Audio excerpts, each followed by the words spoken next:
Welcome to the Reading Junction, a place where we read about almost every kind of books. Almost, huh? Now, today we are going to talk about गुनाहों के देवता। ये एक book ऐसी है जिसने हर एक के मन में या हम कहें हर एक रीडर के मन में अपना घर बसा कर रखा हुआ है। जिस भी रीडर ने इसे अभी तक पढ़ा है ये उसके मन से नहीं निकली है। Same goes for me. तो अगर आप एक रीडर हैं तो आपने भी इस बुक का नाम ज़रूर कहीं ना कहीं सुना होगा। एक ऐसी बुक जो आपको कई सारे इमोशंस फील कराती है, फिर वो इमोशन इनोसेंस का हो, हेट्रेड का हो, रेज का हो, हेल्पलेसनेस का हो, होप का हो।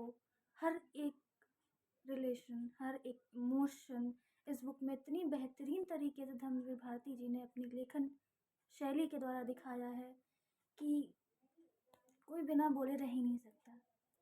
जब मैंने ये किताब स्टार्ट करी थी तब मुझे सिर्फ इस बुक के कुछ हिस्सों के बारे में पता था, जैसे कि इसमें दो किरदार हैं, चंदर और सुधा, और उनकी में भी एक लव स्टोरी है।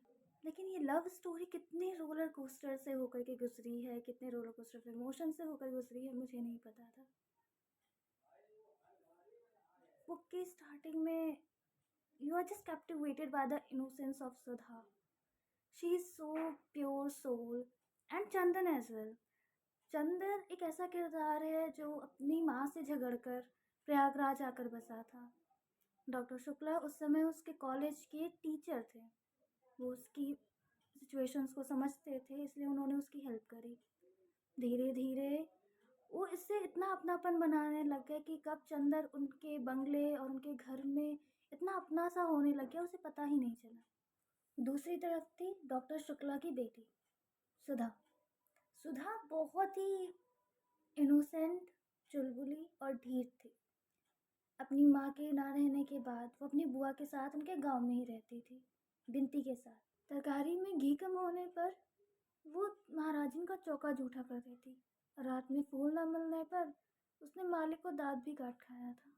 वो सबसे तो लड़ लेती थी, लेकिन एक चंदर की आंखों के इशारों के सामने वो मौन हो जाती। कैसे धीरे धीरे सिर्फ चंदर की तरफ ही उसका ये सारा झुंझलाहटपन हो गया, किसी को पता भी ना चला। सुधा और चंदर की ये नोक झोंक का रिश्ता कब उनकी दोस्ती में और कब दोस्ती से बढ़कर एक दूसरे के लिए हो गया, किसी को कभी पता भी ना चला।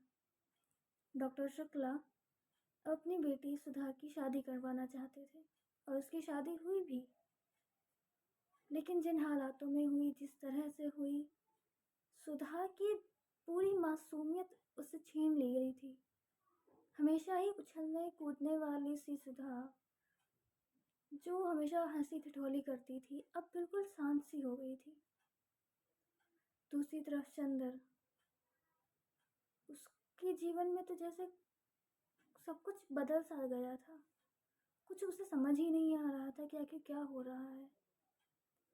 हर एक विचार, हर एक सिद्धांत जो चंदर के अभी तक थे, जिसके बल पर वो अपनी हर एक बात को बड़ी बाखूबी से सबके सामने रखता था, अब वही सिद्धांत उसके टूटते बिखरते से नजर आ रहे थे।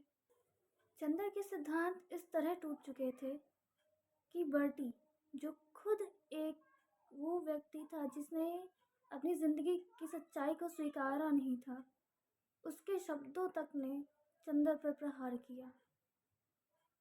और चंदर, जो अभी तक सुधा से इतना प्यार करता था, वही प्यार उसका अब इतनी ही नफरत में बदल चुका था। सुधा को तो पता भी नहीं था कि आखिर क्या हो रहा है।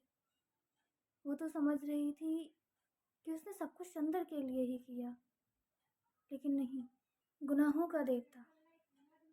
ये कहानी सुधा, चंदर, गेसु, डॉक्टर शुक्ला, बिनती, बुआ जी, इन सभी के द्वारा हमें सिखाती है कैसे एक इंसान अपनी सारी ज़िंदगी किसी और को दे सकता है, कैसे एक इंसान अपनी सारी ज़िंदगी किसी के नीचे दब कर रहने के बाद उठ खड़ा होता है, कैसे एक इंसान जो जातिवाद में इतना भरोसा रखता था, आज वो उससे एक कदम आगे बढ़ जाता है। कैसे एक इंसान जिसने किसी इंसान से प्यार किया हो और वही इंसान उसे छोड़ दे और फिर भी वो उसके लिए सब बड़े अच्छा ही चाहे। गुनाहों का देवता। इस किताब के ख़त्म होते होते आपको इस शीर्षक का मतलब तो बहुत बखूबी समझ में आ जाएगा। एक ऐसा देवता जिसने ना जाने कितने ही गुनाह किए, लोगों के द्वारा इतना पूजा गया कि कब वो देवता से गुनाह होने लग गए उसे खुद नहीं समझ आया।